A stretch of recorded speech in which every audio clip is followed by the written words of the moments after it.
बिस्मिल्लाहिर्रहमानिर्रहीम। स्टूडेंट्स, उम्मीद करता हूँ आप सब खैरियत से होंगे। तो स्टूडेंट्स, आज की इस क्लास में हम second year mathematics exercise number 2.2 का क्वेश्चन नंबर 5 सोल्व करने जा रहे हैं।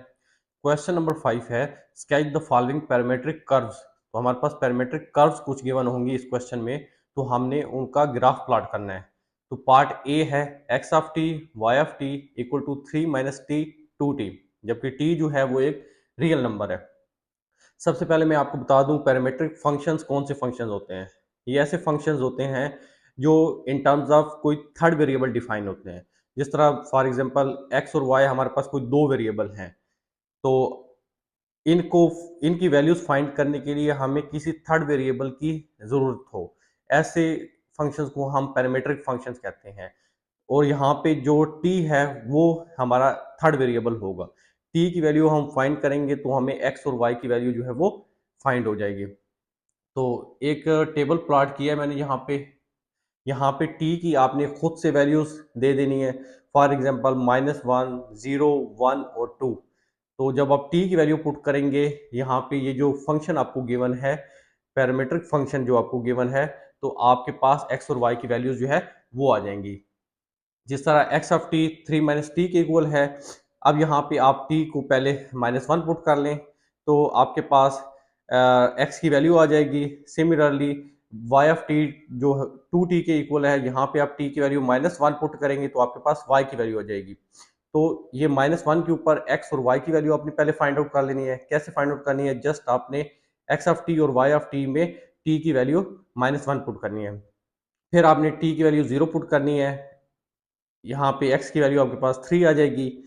यहाँ पे आप y ऑफ t में t की वैल्यू 0 पुट करेंगे तो आपके पास y की वैल्यू 0 आ जाएगी। सिमिलरली आपने t की वैल्यू 1 और 2 पुट करनी है x ऑफ t और y ऑफ t में, तो आपके पास x और y की वैल्यू जो है ये आ जाएंगी। तो स्टूडेंट्स, उम्मीद है ये आपको समझ आ गया होगा कि कैसे आपने x और y की वैल्यूज फाइंड करनी है। तो यहाँ पे जो हमारे पास t ऐसा वेरिएबल है, थर्ड वेरिएबल है, क्योंकि इसकी फॉर्म में x और y हमें गिवन है, तो लिहाजा t की वैल्यूज हम खुद से एज्यूम कर रहे हैं, खुद से दे रहे हैं फंक्शन को, तो हमारे पास x और y जो है वो कैलकुलेट कर रहा हो रहा है। तो जब हमारे पास x और y आ गए हैं तो अब हमने अपना ग्राफ जो है वो प्लॉट करना है। तो अब ग्राफ प्लॉट करना कोई मुश्किल नहीं है। ये x एक्सिस है और ये y एक्सिस है। तो x एक्सिस पे कुछ पॉइंट्स ले लिए हमने। जिस तरह ये ओरिजिन है 1 से लेके 10 तक, जहाँ तक मर्जी आप ले लें। इसी तरह नेगेटिव x एक्सिस में कुछ पॉइंट्स हैं, पॉजिटिव y एक्सिस और नेगेटिव y एक्सिस में। सबसे पहले देखें, हमारा जो x है वो 4 है। जब x 4 है तो y की वैल्यू क्या है? -2।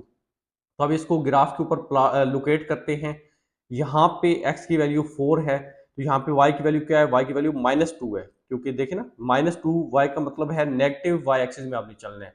तो यहाँ पे x 4 है, वहां से बिल्कुल नीचे आप आ जाएं जहाँ y की वैल्यू -2 है, वहां पे एक पॉइंट आपने मार्क कर देना है। नेक्स्ट हमारे पास क्या पॉइंट है? नेक्स्ट पॉइंट है हमारे पास x3 y0। तो अब आप देखें पॉजिटिव x एक्सिस पे, यहाँ पे x3 है तो यहाँ पे y क्या है? 0। तो y0 का मतलब यही पॉइंट है, x इंटरसेप्ट ही है, क्योंकि x इंटरसेप्ट पे y की वैल्यू 0 होती है। नेक्स्ट पॉइंट है हमारे पास x equal to 2, y equal to 2। तो यहाँ पे आप देख लें, यहाँ पे x की वैल्यू 2 है। अब आपने देखना है कि x इक्वल टू 2 पे y की वैल्यू 2 कहाँ पे है। तो आप y एक्सिस में, पॉजिटिव y एक्सिस में चले जाएं तो यहाँ पे एक पॉइंट मार्क हो रहा है, क्योंकि यहाँ पे x 2 है तो इसके बिल्कुल ऊपर यहाँ पे y की वैल्यू 2 है। यहाँ पे एक पॉइंट आपने मार्क कर दिया है। सिमिलरली जो हमारे पास फोर्थ पॉइंट है वो है x equal to 1 and y equal to 4। तो x कहाँ पे 1 है? x यहाँ पे 1 है। तो y 4 कहाँ पे है? x जहाँ पे 1 है इसके बिल्कुल ऊपर आप चले जाएं पॉजिटिव y एक्सिस में, यहाँ पे y +4 है। यहाँ पे पॉइंट आप मार्क कर दें।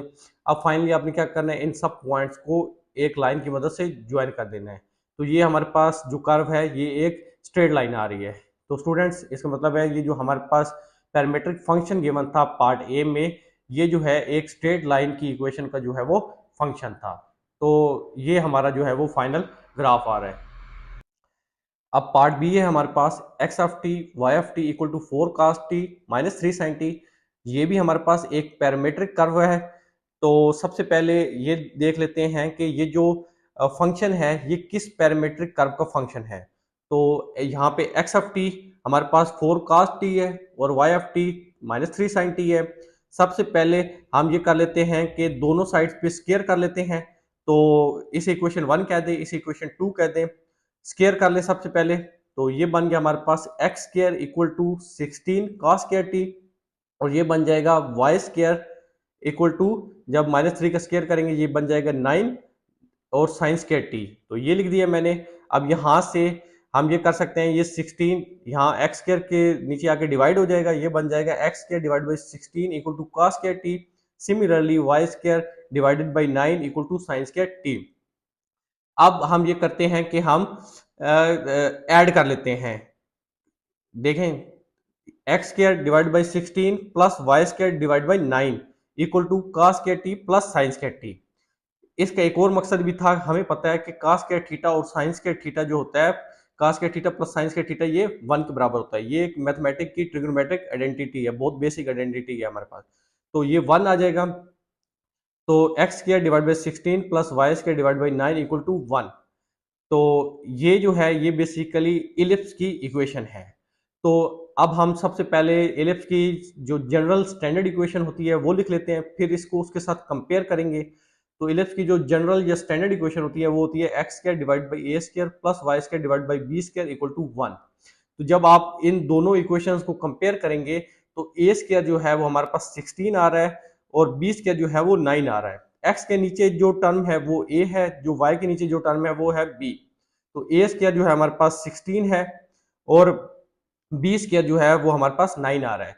तो जब आप स्क्वायर खत्म करेंगे तो ए जो है वो आ जाएगा +-4, क्योंकि जब स्क्वायर रूट खत्म होता है तो प्लस माइनस साइन आता है। सिमिलरली बी की वैल्यू +-3 आ रही है। तो स्टूडेंट्स, अब आपने एक चीज ज़हन में रखनी है कि जो इलिप्स में ए होता है ये मेजर एक्सिस होता है और जो बी होता है ये बेसिकली माइनर एक्सिस होता है।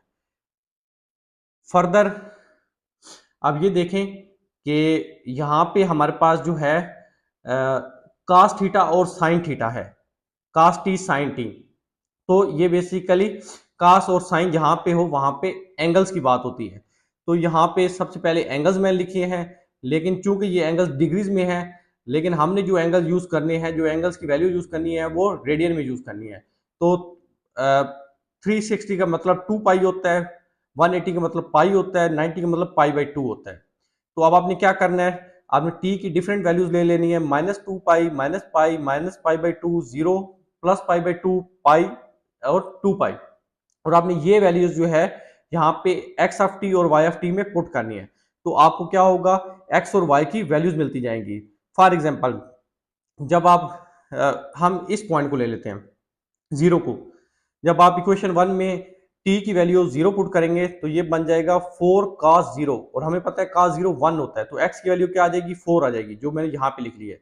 सिमिलरली आप साइन t में t की जगह 0 पुट करेंगे तो साइन 0 क्या होता है, 0 होता है। तो जब 0 किसी चीज से मल्टीप्लाई हो तो जवाब 0 ही होता है, तो y की वैल्यू 0 हो जाएगी। सिमिलरली अगर ये पाई/2 हम चेक कर लें तो cos पाई/2 का मतलब है 90, क्योंकि पाई 180 होता है ना, तो cos 90 क्या होता है, 0 होता है, तो x की वैल्यू 0 आ जाएगी। जबकि sin 90 क्या होता है, sin 90 1 होता है, तो y की वैल्यू -3 आ जाएगी। इसी तरह आपने cos और sin की वैल्यू पाई पुट करनी है, तो आपके पास x और y की वैल्यू -4 और 0 आ जाएगी। और बाकी जो पॉइंट्स है जिस तरह 2 पाई, -पाई/2, -पाई, ये भी आप यहाँ पे x और y में पुट करेंगे तो आपके पास ये जो x और y की वैल्यूज मैंने लिखी है इस टेबल में वो आपको मिल जाएंगी। तो जब आपको x और y की वैल्यूज मिल गई तो अब हमने अपना ग्राफ जो है वो प्लॉट करना है। तो स्टूडेंट्स, ये हमारे पास ग्राफ है इस फंक्शन का।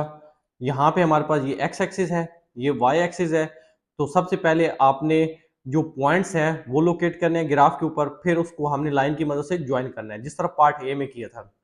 तो पहला पॉइंट आप देख सकते हैं, x इक्वल टू 4 पे y की वैल्यू 0 है। जब x की वैल्यू 4 है तो y की वैल्यू क्या है, y की वैल्यू 0 है।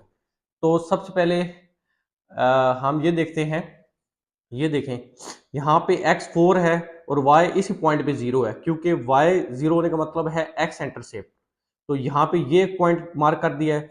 नेक्स्ट है x की वैल्यू जब -4 है तो y की वैल्यू 0 है, तो x -4 का मतलब है नेगेटिव x एक्सिस, तो यहाँ पे x की वैल्यू -4 है और y 0 का मतलब यही है x इंटरसेप्ट ही, क्योंकि x इंटरसेप्ट पे y की वैल्यू 0 होती है, तो एक ये पॉइंट मार्क कर दिया।